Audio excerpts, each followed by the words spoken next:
Bonjour. Comment se libérer de son anxiété?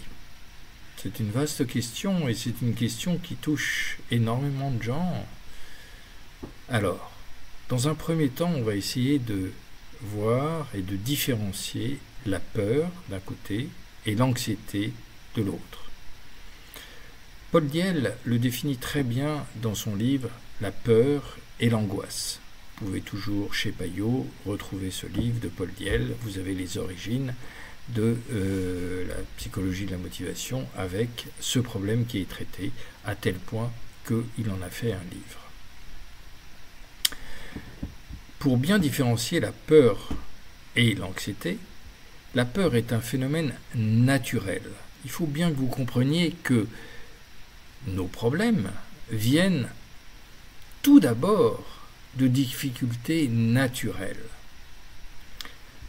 que nous interprétons de façon fausse et qui deviennent des troubles psychiques, qui deviennent des troubles parce qu'on en exagère l'importance. Donc la peur est quelque chose de naturel.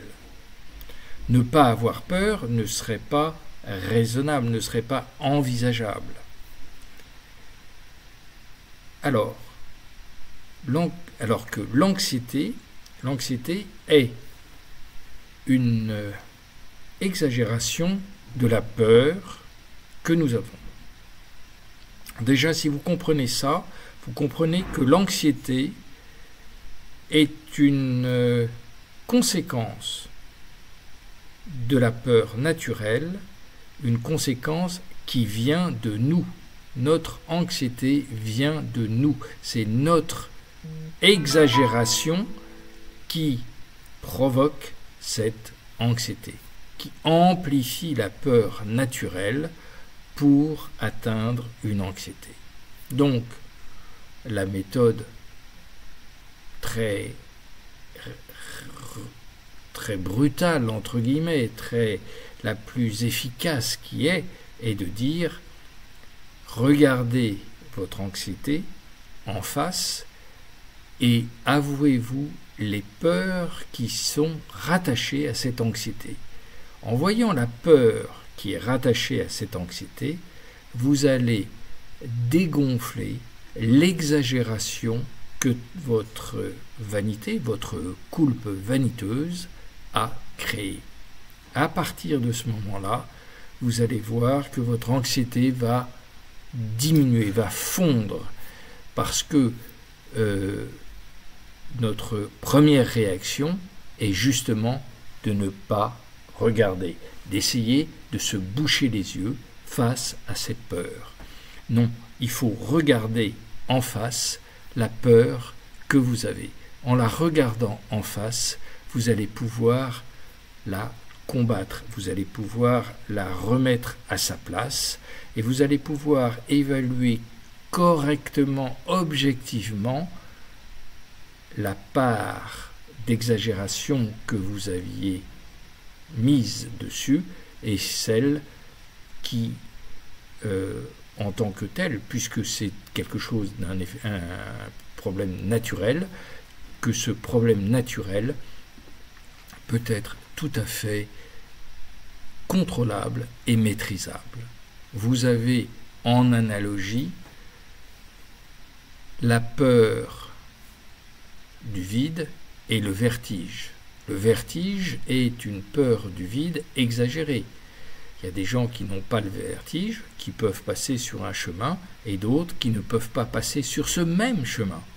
Est-ce que si un être humain peut le faire, un autre, pourquoi ne le ferait-il pas? C'est une incohérence. Et vous voyez bien que la peur du vide, c'est la peur de tomber. Cette peur est tout à fait contrôlable pour pouvoir passer sans avoir le vertige. Le vertige est une exagération que l'on se crée en s'imaginant que nous allons tomber. Mais raisonnablement, si vous arrivez à vous contrôler, vous allez voir que vous n'allez pas tomber et que cette exagération vous permet de ne plus avoir le vertige. Ces quelques mots simplement pour vous dire que l'EHEPM, à l'EHEPM, vous pouvez avoir et vous pouvez petit à petit prendre contrôle de vos imaginations, de vos exagérations, de votre interprétativité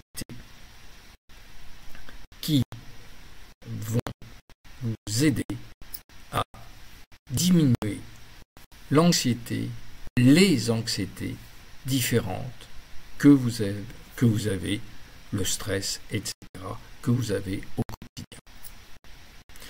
Pour cela, bien sûr, le mieux, c'est de se faire aider par un psychopraticien.